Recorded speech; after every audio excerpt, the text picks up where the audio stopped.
Yes, so thank you everyone for coming to our Gamecity Impulse online event on the topic Games and Democracy. How can games strengthen civil society? It's a long line. We want to talk a bit about this topic, and the lovely Lena Falkenhagen will give this talk. But before we start, I will introduce you to who is Gamecity Hamburg, because we're hosting this. We're doing this for a few years now. It started in COVID times to have an online talk about topics around diversity. But we have a lot of things that we do. We are in Hamburg, Germany. We do funding, we do incubator and supporting the games industry in Hamburg and beyond. So if you want to know more about what we do, what we can do, please visit our website, gamecity-hamburg.de. And if you have any questions or if you have any topics you want to have discussed, feel free to talk to us. But now we will come to our schedule for the Gamecity Impulse. So it's just a short introduction. We are in the introduction part, and after the few first minutes, Lena will start with a talk, and then we have a Q&A and discussion round where everyone is invited to participate. So please feel free to add something to talk about this. We want to have an open discussion. This is why we are in this area, to talk about this, and then we will have the end of the event, latest 7:30. So thank you so much for being here, Lena. So Lena will introduce herself in a few words herself, but she's been in the games industry for quite some time. She did a lot of things on narrative games and narrative designs. She's a writer. She has so much heart for the topic democracy and games and how we can make everything a bit better.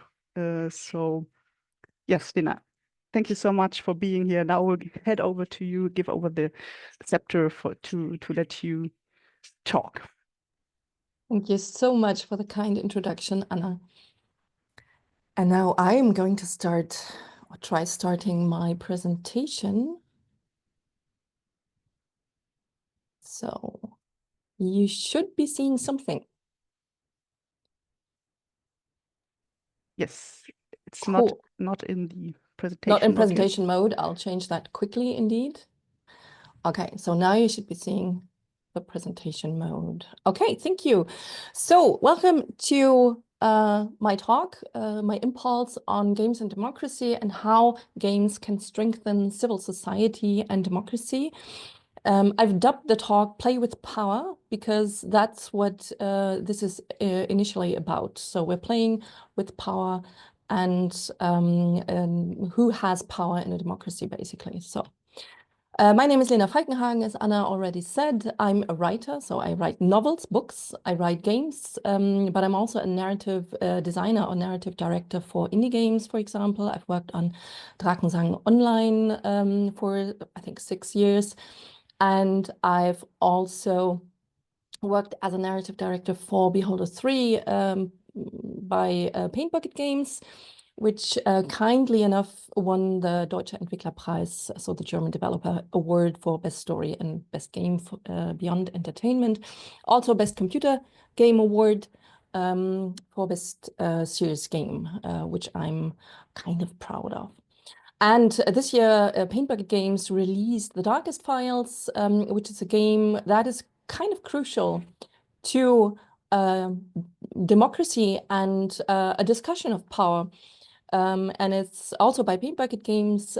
Check it out if you are interested in games that are, on the one hand, impact games or serious games, or however we want to call these games. And this game discusses our memory culture, discusses the distribution of power in our society, and also the distribution of crimes that nobody wanted to discuss during, like, after the Nazi times, so in the 10 years after World War II. I've worked on that as an additional narrative director in the beginning. So this is what I'm going to talk today. Also, I'm a professor for game art and design at Hochschule für Bildende Künste Essen. And before we start with anything, I'd like to thank Anna Jäger and Gamecity Hamburg for inviting me to talk about this important topic. And I'd like to thank you guys, like at least 20 of you are here, and a few more might come, to actually spend a beautiful summer evening to talk about games and democracy. And I just love that. So today will be about successful German games, about who finances our games, why games are important for democracy, what a liberal democracy even is, that games are democratic spaces, and immersion as a tool for democracy, and games as cultural artifacts, and games and responsibility. So who's responsible for funding games that help democratic spaces? So you might have read it in the news. Yesterday was the award ceremony for the German Computer Games Award, der DCP, der Deutsche Computerspielepreis. And Enshrouded was awarded the best computer game. And I don't doubt that Enshrouded, it's a wonderful game. And I'm very sure, I wasn't on the jury, but I'm very sure that it deserves this award very much. But news hit basically that in the ZDF that Enshrouded, Keen Games that made Enshrouded, is a game that is owned by a Chinese company for 25%, so 25% of the company are owned by a Chinese company. And this was seen as problematic because China's influence on the German video games market is strengthening. So, for example, Big Point is 100% owned by Yuzu. Yaga is owned as there's a majority of shares owned by Tencent. Keen Games, as said just now, is 25% owned by Tencent too. And the Keen Games team have believably so told us that no, there was no influence on content of Enshrouded by Tencent Games. And like I said, I believe them. I absolutely think that they were independent developers. I don't want to point fingers, but what is problematic about this topic is that the cultural influence by not only Chinese companies, but also by American companies is on the German industry market is strengthening. And the question is, who finances our games? And why might this be a problem? You might also have found in the news that SAP, a German software developer, canceled their DEI program. They had a program that was strengthening female leadership and females, female and I hope also other minorities in SAP as a company. And they, like SAP, reasoned that the German software, this is the Tagesschau article, the German software company SAP earns a lot of money with its US business. And in view of President Trump's policies, SAP is now cutting programs for greater gender diversity and the advancement of women as a direct reaction on President Trump's policies. We all know how the situation is in the US, and in the US we have a direct confrontation between a government that is vastly and quickly introducing autocratic measures into the US. And on the other hand,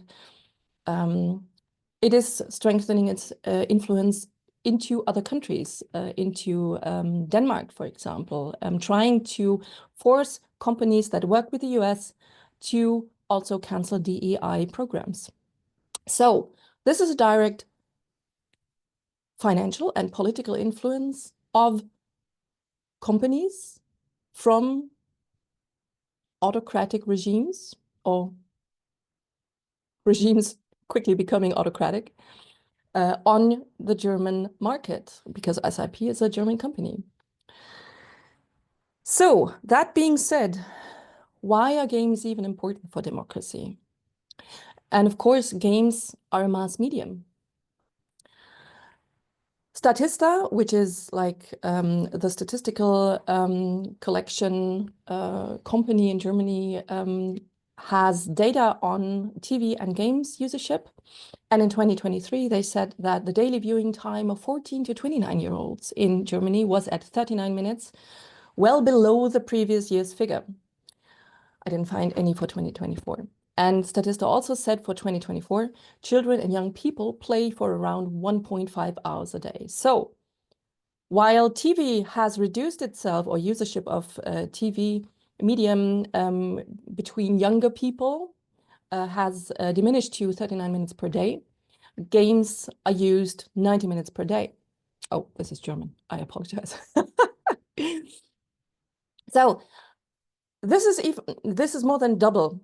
So young people are spending more time in games than in TV. And of course, these mediums are having a cultural and a personal and a psychological impact. Like every medium has a psychological impact on people using them. I'm not saying this is, I don't know, a huge or I don't know, critical impact. So we're not being fed information and programmed to use it. But of course, the medium and the content we use and the TV programs we see shape our concept of reality in a way. So jumping to the next topic, what is a liberal democracy even? So, and I think that with double the time of using games per day than using TV per day, I think we can all agree that what games deliver to us and how they deliver content to us is important for the shaping of our reality as we see it, as well as TV, as well as books. So what is a liberal democracy? It is defined as general, free, and secret elections, separation of powers, and the guarantee of the fundamental rights of all citizens against the state. That is what we define as a liberal democracy. So democratic skills are maturity as a citizen, that we are able to understand and judge who to vote, for example. Voting is done on information that we receive from news, but also from different media. It is shaped by understanding what we see. So it is based on like us being educated citizens. And democratic skills are also, so the general and free and secret elections can only be made if we understand the power of choice and consequence, if we know who and how to choose. I apologize. And on what grounds to make this choice. And the separation of powers also has several democratic skills that we need to actually understand it and participate in it, because participation in elections is our part of the deal. Also, citizens function as judges, as jurors, as politicians, as police, also forming bodies of powers in our democracy. And also education about our civil rights against the state, against the government, against the law is basically part of why a democratic citizen needs to be educated and understand what he or she is doing. So education, understanding, information, the power of choice and of participation in our society are basic democratic skills that need to be trained basically in school, but happily in different media as well. And they form like, they can only be learned and used if we have a dialectic understanding of information. So we can separate between what we feel is right and what we know is right. So between facts and fiction, between and argumentation, like basically argumenting and making an argument to form, for example, a political point of view. So playing a game means making choices, and choices are political. Game spaces are choice spaces. That is basically the definition of a game, that you enter a media space where your personal choice does matter. So that is what differentiates games from other media. You can watch a film, but as soon as you get the choice to actually go right or left, or to actually pick a version of dialogue to make an argument with an NPC, that is a democratic skill to be used. Also, games are safe spaces to negotiate complex topics. You enter a magic circle. In this magic circle, you can try yourself out as a leader of a resistance group, as an assassin, as a person drowning in grief, being immersed in a story. And also, this is a safe space that you can leave afterwards as well, to basically, sorry, the picture is kind of distracting me. Again, the democratic principles that games are offering are a freedom of choice, an understanding of consequences that result from your choices and offer a result, and also a very important skill for games and for democracy is forming empathy. Games, so the power of the many, and I'm still staying with the democratic or the liberal democracy skills that you need, are the power of the many. We need to understand that in a democracy, we cannot win as Superman. We cannot win as, I don't know, a superhero. In a democracy, the people is the superhero. And this is done via developing democratic skills like empathy for our fellow citizens, also done via multi-perspectivity. And I'm coming to that later, because that is a skill that games can do very well and train very well. The power of the many also bases on understanding, like I said, education, and on collective actions, understanding ourselves as part of a whole, forming alliances, activism and civil engagement in societies and associations. That is basically the power of the many in a small. So if you have a book club, you're basically using your democratic skills. If you join a party, any democratic party, you're basically using your power as a member of the collective. And in my generation, we very much stopped going into societies and associations, Verein in German. And I only learned within my 40s that basically a Verein, a society, a club, an association is a democratic nucleus. It is basically what we need to be heard and seen in this society, because that's the format of democracy that our society has planned for. If we don't use clubs, societies, and associations, and we don't engage ourselves in these bodies, then we're not participating in democracy. So I said, games are democratic spaces, and I think that games very much offer a ground and a medium to grow. So we play to grow.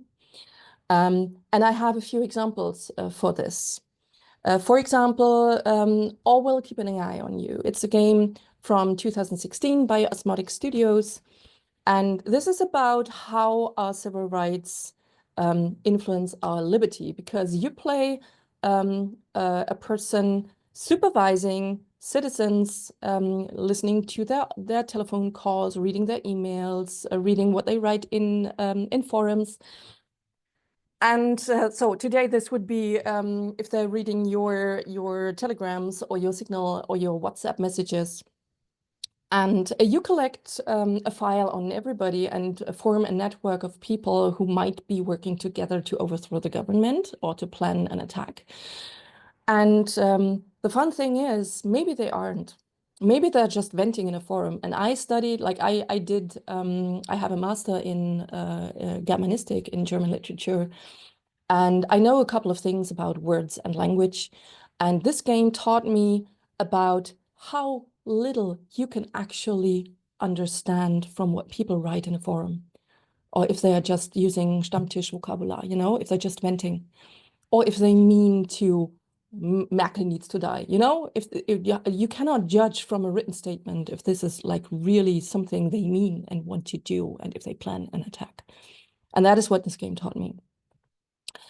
Also, one of the examples, I worked on this, as I said, the darkest files. So games can strengthen empathy and understanding for situations. This is part of our, like, the darkest files is a digital version of memory culture in our games about Nazi Germany, because, and about the Germany after the war, like the 10 years, because in the darkest files, you understand via play how resistful the Germany after the war was against actually talking about crimes during the Nazi times, and how they did not want this to be a topic, and how necessary it was that Fritz Bauer, the prosecutor, like the main prosecutor in Hessia in that time, was that he actually, he and his team actually worked on actually finding out the truth about these crimes that were done during the Nazi times that were never prosecuted. So this can establish an understanding for the time, empathy for the survivors or the relatives of the victims, and why it is even necessary to have a memory culture and to develop a memory culture about what your body of people, like your people, did in the past. Not only about Nazi crimes, by the way, memory culture.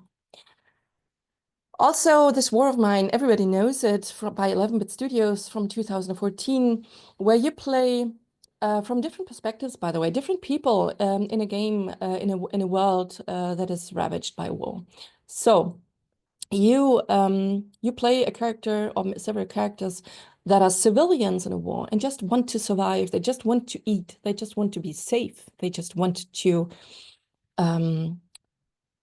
have a community, have a safe space. And if ever a game was that trained my understanding of how awful war is, it was this one, because you actually train the empathy about suffering. You actually understand what it means to be affected by a war you're not fighting in. And you change the perspectives of the characters that are deeply influenced by what you do with them on the screen psychologically.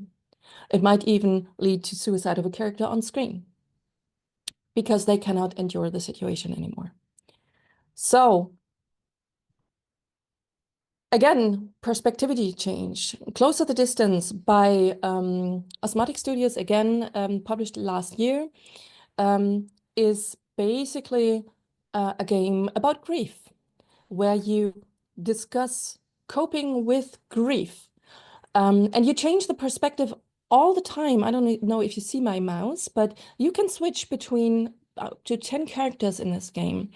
And every one of these characters has a different need to cope about the death of a young girl in the mountain village that they are reacting to.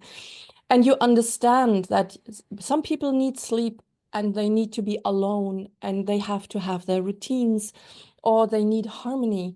And you can understand if you need to be alone to cope with grief, you cannot give other people harmony. Or if you need routine, maybe breaking out of your routine is not the right thing for you to actually do while trying to cope with the death of that girl. So you understand that every character in this game, and it's beautiful and very sad, has different needs to cope. So you empathize with all of them, but in doing this, you actually understand that it's not possible to help everybody without losing yourself. So if this girl Connie wants to help other people cope with their grief, but she needs to be alone because that is one of her needs in coping. She cannot do that, and she mustn't do that because otherwise she will suffer herself. So this is basically a game about multi-perspectivity. And that is the power of games, that you can actually change perspectives all the time and see the same topic from different viewpoints. And that is the power of games and the training skills that you need to function in a society and thus in a democracy.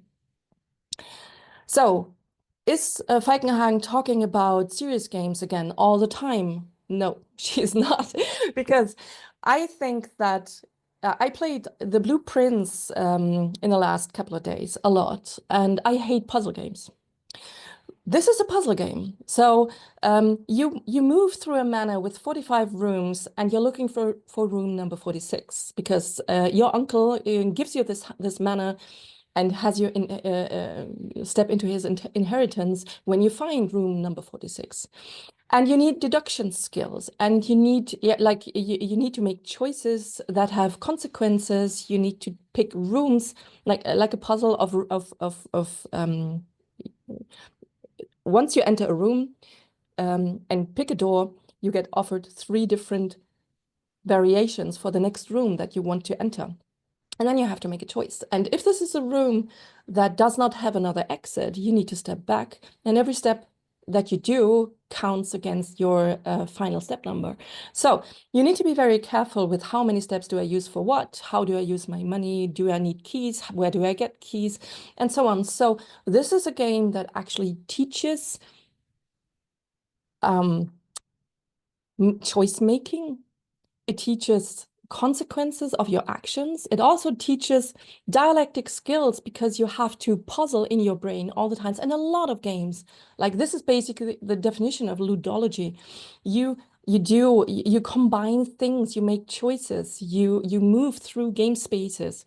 And that is why I think that every game, most games, there might be some that don't figure, but most games actually train skills that we need to be responsible citizens and understanding citizens making democratic choices.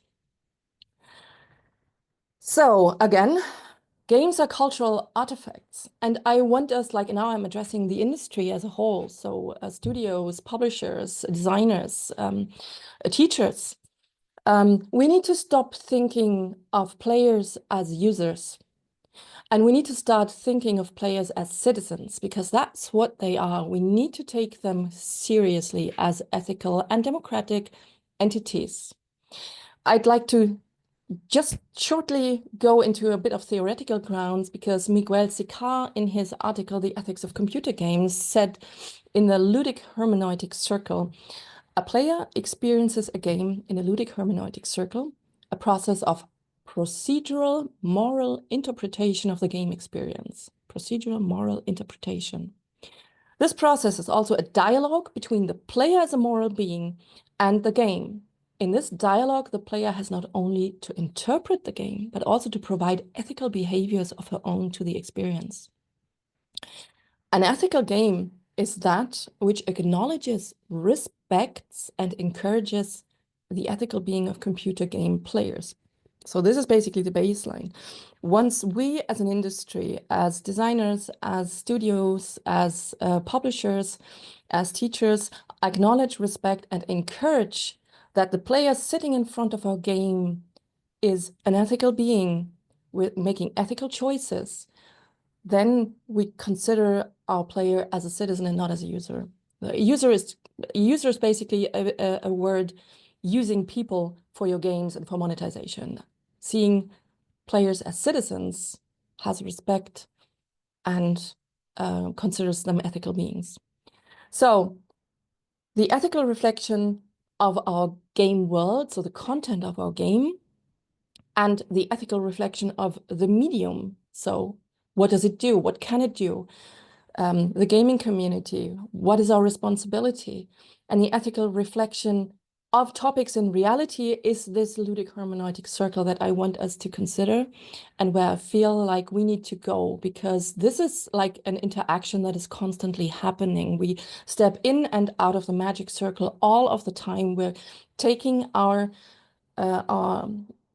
way of thinking and our way of respecting others into the game, and we also take the learnings that we do in the magic circle in the game out of the game, and so on. So this is a constant reflection of all these parts. So again, the question, who finances our games, and why is it so hard for German indie studios to finance culturally important games? And this is one of the most important questions for the German games industry and for politics, I think, for politicians, because I think that this is part of a democratic responsibility. Games are a mass medium. People, like young people, play games double the time than they watch TV. They're spending double the time in games than in TV series or movies or Tagesschau. So we need to consider games a democratic medium as much as we do, and a cultural artifact as much as we consider TV or books a cultural artifact. So the responsibility, where do the responsibilities lie? They lie with the German games industry, because for indie studios, it is so hard to actually finance and get a publisher that is covering a serious topic. In the book industry, it is very much a habit that you don't only publish books that cover that sell well, that are like monetizable. It is also a habit to cross-fund serious books that you feel are important for the market, are important for the cultural discourse of a society. Also, the responsibilities lies with the designers. Don't feel like you cannot do serious topics in games. Make games that train democratic skills. And they don't need to be serious games. They can be puzzle games. They can be games that train empathy. All these things are important for us as designers to consider. And of course, there's the responsibility of the state, because the books industry, the movie industry, all have serious funding on a national level for topics and movies and books that they feel are culturally important. And like any other form of cultural artifacts, games need federal and national funding. So we need to introduce funding for culturally important games through the Staatsministerium für Kultur und Medien, which is Wolfram Weimar at the moment. So I'd love a games referat in the BKM as well to fund games that we feel are culturally necessary.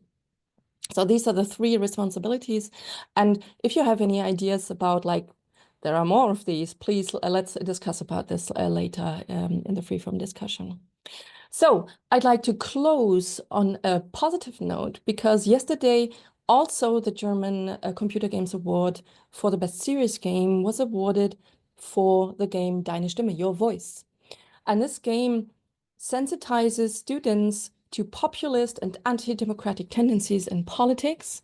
Pupils train their judgment skills when receiving political media content. And I think that is a good thing to train by a game, because games are a democratic medium. Thank you so much. Now I'm very, very happy to discuss with you and take your impulses. There are so many more games that are actually training democratic skills, or serious games that could have been in this presentation. But yeah, thank you, Anna, and I'm handing back to you for administering the discussion now. Thank you. Yes, thank you so much. Thank you that you shared so much information with us. Thank you all for coming. I'm going to stop the recording now.